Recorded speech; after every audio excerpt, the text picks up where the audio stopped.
J'avais tout pour être heureuse, mais un jour, mes deux anges sont morts, le même jour. Oui, vous avez bien entendu.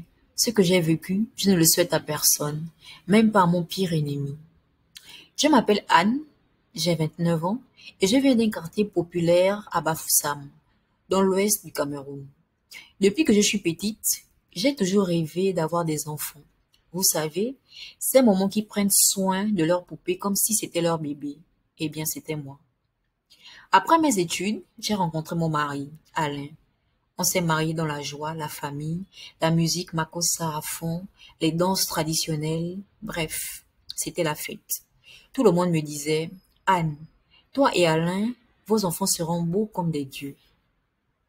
Je souriais, mais au fond, j'avais peur, parce que après le mariage, les années passaient et rien. 3 ans sans grossesse. Vous imaginez la pression en Afrique.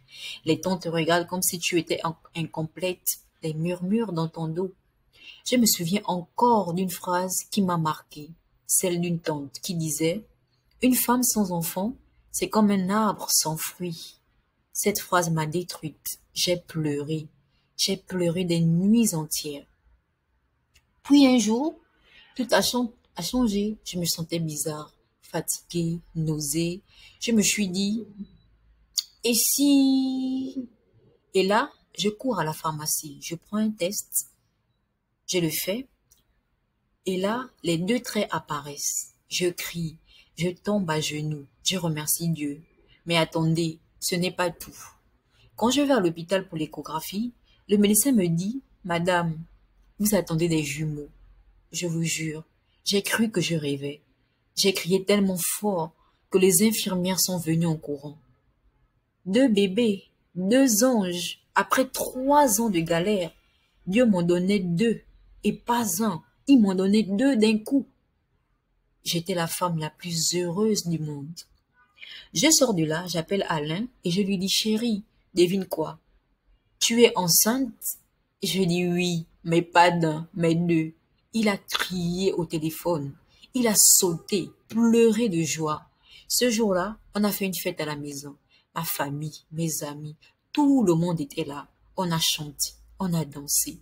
J'étais au centre de toutes les attentions. Mais laissez-moi vous dire, porter des jumeaux, ce n'est pas facile. Nausées, douleurs, jambes qui enflent. Je ne pouvais même pas marcher sans aide à la fin. Mais je m'en fichais. Chaque fois que je sentais un petit coup de pied dans mon ventre, je souriais. Alain était aux petits soins. Il me massait les pieds, il me préparait des bouillies de maïs, on rêvait ensemble. Enfin, le grand jour est arrivé. Après des heures de travail, j'ai entendu le premier cri, puis le deuxième. Mes garçons étaient là, David et Daniel, deux garçons beaux. J'ai pleuré en les serrant contre moi. Toute la douleur, tous les sacrifices en valaient la peine. Pendant 2 ans, ma maison était remplie de bonheur. C'était un paradis. Je ne dormais pas beaucoup, mais je m'en fichais. Chaque matin, je les voyais, deux sourires qui valaient l'or du monde. David était le plus calme. Daniel était le fou qui courait partout. Je les habillais pareil. Je prenais des photos, je les postais sur Facebook. Et tout le monde disait, waouh, Anne, tes enfants sont des anges. J'en étais fière. Et je me disais, Dieu m'a béni. Après la tempête, il m'a donné un double soleil. Je ne savais pas que la nuit allait tomber. Un soir, je remarque que David ne joue pas comme d'habitude. Il reste couché, il refuse de manger. Je me dis, peut-être qu'il est fatigué. Je lui donne un bain, je le mets au lit. Mais la nuit, il se met à transpirer, son corps brûle. Je touche son front, il est en feu. Et là, je réveille mon mari. Chérie, il a de la fièvre. Il me dit de lui donner du sirop. Je le fais, mais la fièvre ne descend pas. Le lendemain, Daniel commence à tousser. Même symptômes, même fièvre. Je sens la panique monter. Je décide de les emmener à l'hôpital. On prend un taxi, direction le centre de santé le plus proche.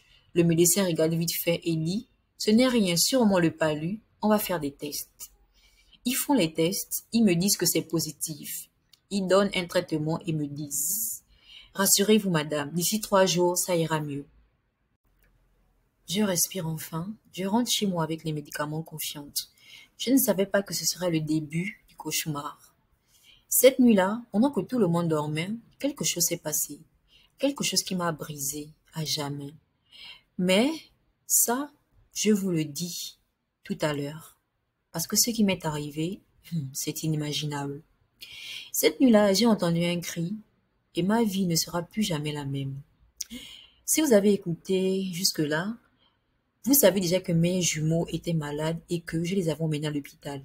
Le médecin m'avait dit que c'était juste un palu. Il m'a dit: madame, ne vous inquiétez pas. Et moi, bêtement, j'y ai cru. Mais ce qui s'est passé cette nuit-là, aucun moment ne devrait le vivre. Alors accrochez-vous, parce que ce que je vais vous dire va briser votre cœur, comme il a brisé le mien. Je suis rentrée à la maison avec mes deux bébés, David et Daniel. Ils avaient pris leurs médicaments. Ils s'étaient calmés un peu. Moi, j'étais fatiguée, mais soulagée. Je me suis dit: Seigneur, tout ira mieux demain. On a mangé quelque chose avec mon mari. On a mis les enfants au lit. J'ai posé leur petit corps chaud entre nous pour pouvoir les surveiller. Avant de fermer les yeux, j'ai pris leurs mains dans les miennes et j'ai prié: Seigneur, protège mes enfants s'il te plaît. Il était environ 2 heures du matin quand j'ai entendu un gémissement. Je me suis réveillée en sursaut. Je regarde, c'est David. Il tremblait. Son corps était brûlant. J'ai crié: Alain, réveille-toi. Mon mari se lève en panique. On allume la lampe. David avait les yeux à moitié fermés. Il respirait bizarrement. Je commence à lui essuyer le front avec une serviette mouillée. Pendant que je le fais, Daniel commence à pleurer fort. Je me tourne et je vois son corps qui se raidit. Il convulsait. Je vous jure que ce moment-là, je ne l'oublierai jamais. J'ai crié tellement fort que les voisins ont entendu. Mon Dieu! Mes enfants! On les prend tous les deux. Dans chaque bras, il pleuvait dehors. Une pluie battante. Le tonnerre qui grondait. On court dans la boue pieds nus. Pas de moto, pas de taxi. On crie dans la rue: à l'aide! Nos enfants meurent! Finalement, un voisin sort avec sa moto. Il nous dit: montez vite. On monte à trois sur la moto, sous la pluie, avec mes deux bébés dans les bras. Je les sentais brûlants, mais froids en même temps. Vous voyez cette sensation bizarre, comme si la vie quittait leur corps. On arrive enfin à l'hôpital. Je hurle dès que j'entre: docteur, mes enfants, sauvez-les, je vous en supplie. Les infirmières accourent. Elles prennent David d'abord parce que c'est lui qui convulsait encore. Elles essaient de lui donner de l'oxygène. Moi, j'ai David dans les bras. Il ne bouge presque plus. Je le secoue, je lui parle: bébé, regarde maman, ne pars pas s'il te plaît. Mais ses yeux se sont fermés doucement. Le médecin a pris sa main. Le médecin pose sa main sur mon épaule. Madame, il est parti.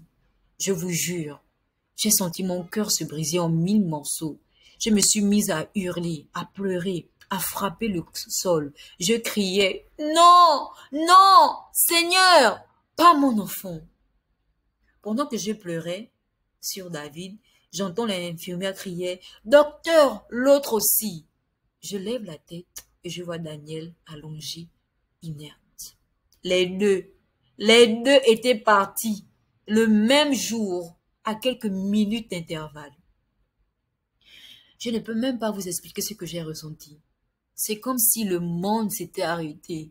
Je les ai pris dans mes bras, un à gauche et à droite. Je leur parlais, comme si mes mots pouvaient les ramener. Mes bébés, maman est là, réveillez-vous s'il vous plaît. Mais il n'y avait plus rien, juste un silence. Mon mari s'est mis à pleurer comme un enfant. Ce soir-là, j'ai vu Alain tomber à genoux et crier: Seigneur, pourquoi nous? Les infirmières nous regardaient, impuissantes. Le médecin est revenu et il a dit une phrase qui m'a achevée: si vous aviez pu venir plus tôt dans un grand hôpital, peut-être qu'on aurait pu les sauver.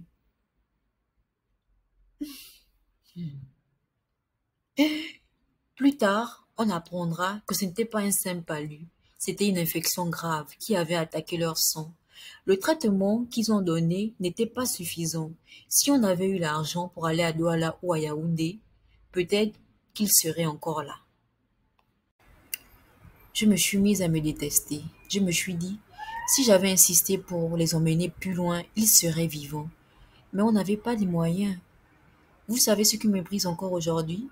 Le matin même, avant qu'ils tombent très malades, j'avais pris une photo d'eux en train de jouer ensemble. Ils riaient, ils avaient les yeux pleins de vie et je ne savais pas que c'était la dernière photo. Ce soir-là, je suis rentrée à la maison avec deux corps sans vie. Et ce que j'ai vécu le lendemain, c'est une douleur que je n'oublierai jamais. Mais je vais vous raconter ça tout à l'heure. Parce que là, ce qui arrive, c'est encore plus dur que ce que je viens de vous raconter. Vous pensez que le pire était passé? Attendez de savoir ce qui s'est passé à l'enterrement et ce que j'ai appris ce jour-là. Si vous êtes encore là, accrochez-vous bien. Parce que ce que j'ai vécu après la mort de mes jumeaux, c'est pire que tout, oui. J'avais perdu mes deux enfants le même jour, mais je n'étais pas prête pour ce que j'allais découvrir à l'enterrement. Et croyez-moi, ce jour-là, j'ai compris que la douleur ne vient jamais seule. Après que le médecin nous ait confirmé qu'ils étaient partis, j'ai dû faire quelque chose qu'aucune mère ne devrait faire. Sortir de l'hôpital avec deux corps sans vie. J'étais assise à l'arrière de la moto avec Alain, avec mes deux bébés enveloppés dans deux pagnes. Je les serrais contre moi, comme si, par miracle, ils allaient respirer à nouveau. Le trajet jusqu'à la maison m'a semblé interminable. Chaque goutte de pluie sur mon visage me rappelait que Dieu pleurait avec moi. Je regardais le ciel en murmurant, Seigneur, pourquoi moi? Qu'ai-je fait pour mériter ça? Quand on arrivait, les voisins ont accouru. Et vous savez comment c'est chez nous en Afrique. Les cris, les lamentations, les femmes qui se frappent la poitrine. Moi, je n'entendais plus rien. J'étais dans un autre monde. Le lendemain, on devait les enterrer. Chez nous, on ne garde pas longtemps les corps des enfants. Ma mère est arrivée de son village en pleurant. Elle m'a prise dans ses bras et m'a dit, ma fille, sois forte. Dieu sait pourquoi. Mais moi, je ne voulais pas entendre ça. Je voulais mes enfants, pas des phrases toutes faites. On a creusé deux petites tombes derrière la maison de ma belle-mère, deux trous pour deux anges. Quand j'ai vu ça, j'ai failli m'évanouir. Je me suis mise à hurler. Non, ils ne peuvent pas dormir dans la terre froide. Les femmes m'ont retenue. Elles m'ont mise assise sur la natte. Quand ils ont mis le premier corps, celui de David, dans la petite boîte, j'ai eu envie de sauter dans le trou. Puis Daniel a suivi. Deux petites tombes côte à côte. Vous savez ce qui m'a achevé? C'est comme ma belle-mère a murmuré. Deux étoiles parties le même jour. C'est un mauvais signe. Ces moments glacés. Parce qu'en Afrique, tout a une signification. Et moi, j'ai commencé à me poser des questions. Après l'enterrement, j'étais assise sous un arbre, comme un corps sans vie. Les gens venaient me consoler, mais dans leur regard, je voyais autre chose. À un moment, j'entends deux femmes murmurer derrière moi. Tu sais, les jumeaux, ça attire toujours la jalousie. Peut-être que quelqu'un a fait quelque chose. Et l'autre répond, c'est possible. Deux morts le même jour, ce n'est pas naturel. Mon cœur s'est serré. Et si c'était vrai? Et si ce n'était pas juste une maladie? Parce que la veille, mes enfants jouaient. Et en quelques heures, tout a basculé. Le soir, une vieille femme du quartier que tout le monde respecte est venue me voir. Elle s'appelait Maman Thérèse. Elle était assise à côté de moi. Elle m'a prise par la main et m'a dit doucement, ma fille, écoute-moi bien. Ce qui t'est arrivé, ce n'est pas normal.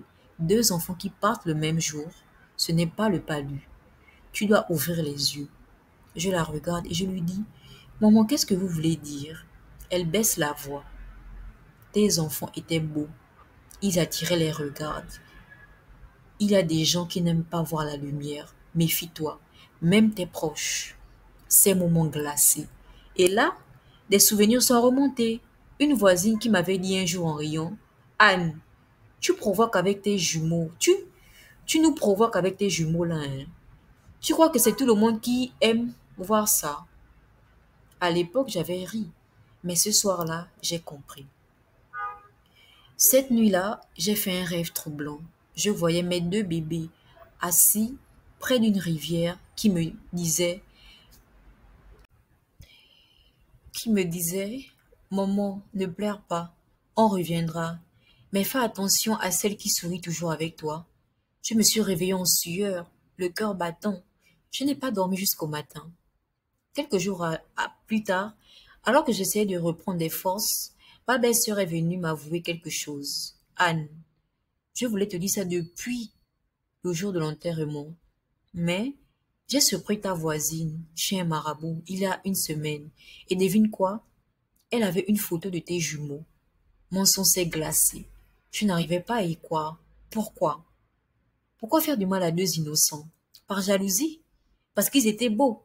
Parce que Dieu m'avait béni après des années de souffrance? Je suis tombée à genoux. J'ai pleuré toutes les larmes de mon corps. Pas seulement de douleur, mais de rage. Je me suis juré que plus jamais personne ne m'atteindrait. J'ai pris la décision d'aller voir un homme de Dieu pour briser tout lien spirituel. Parce qu'après ce que j'avais appris, je savais que ce n'était pas fini. Et comme ça, et c'est comme ça que j'ai perdu mes deux anges le même jour. Et ce que j'ai découvert ensuite m'a ouvert les yeux. Tout le monde ne veut pas de ton bonheur. Parfois, le danger dort juste à côté de toi. Alors, si tu regardes cette vidéo, retiens bien ça. Protège tes enfants. Protège ton foyer. Ferme ta bouche sur tes bénédictions. Et surtout, méfie-toi des sourires. Si toi aussi tu as déjà vécu une trahison ou perdu quelqu'un de cher, raconte-le en commentaire. On va en parler ensemble. Parce que ici, c'est une famille. Alors, n'oublie pas d'aimer la vidéo, de t'abonner et surtout d'activer la cloche de notification. Et surtout, n'oublie pas cette phrase. J'ai enterré mes deux enfants et j'ai découvert que ce n'était pas un accident.